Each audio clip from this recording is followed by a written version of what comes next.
Drama serial शिद्दत बहुत जल्द अपने अख्ताम को पहुंचने वाला है। व्यूअर्स, आप आने वाले एपिसोड में देखेंगे कि अब सुल्तान की माँ उससे कह रही होती है कि तुम्हारी इतने तो नखरे हैं, आखिर कौन तुम्हारे साथ रह सकता है। सुल्तान कहता है कि अम्मी, मेरा नाम सुल्तान है और लोग अब भी तरसते हैं मुझसे बात करने के लिए भी।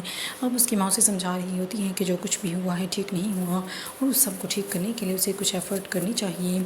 अब फिर सुल्तान का बाप भी कहता है कि हाँ, तुम्हें थोड़ी बहुत एफ़र्ट तो करनी ही चाहिए, इस तरह हाथ पर हाथ रखने से कुछ नहीं होगा। इसलिए सुल्तान फैसला कर लेता है कि वसरा के घर जाएगा।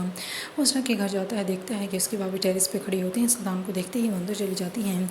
सुल्तान एटीट्यूड से अंदर दाखिल होता है और असरा का नाम पूछता है तो असरा की भाभी उसे बताती है कि असरा को कोई बीमारी नहीं है, बल्कि बीमारी तो तुम्हें है और इलाज भी तुम्हारा होना चाहिए। ये सुनकर सुल्तान की आंखों में आंसू आ जाते हैं। सुल्तान बहुत ही ज़्यादा हाइपर होने लग जाता है और खड़ा होकर बदतमीज़ी करने लग जाता है और कहता है कि एक तो आपकी पागल बहन, आप लोगों ने मुझे थमा दी जब आप लोगों से संभाली ना गई।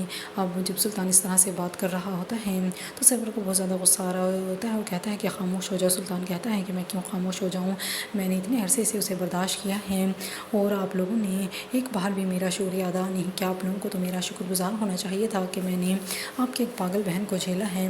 वहीं पर असरा भी सुल्तान की बातें सुन रही होती हैं। सुल्तान जब असरा को देखता है तो उसका हाथ पकड़ने लग जाता है और उसे अपने साथ ले जाने की कोशिश करता है। वहीं पर जब हाथापाई में असरा नीचे गिर जाती हैं और बेहोश हो जाती हैं, गार्ड्स को बुलाया जाता है और सुल्तान को धक्के देकर घर से बाहर निकाल दिया जाता है। सुल्तान कहता है कि आप लोगों ने जो मेरी आज इंसल्ट की है उस इंसल्ट को मैं ज़िंदगी भर नहीं भुला सकता।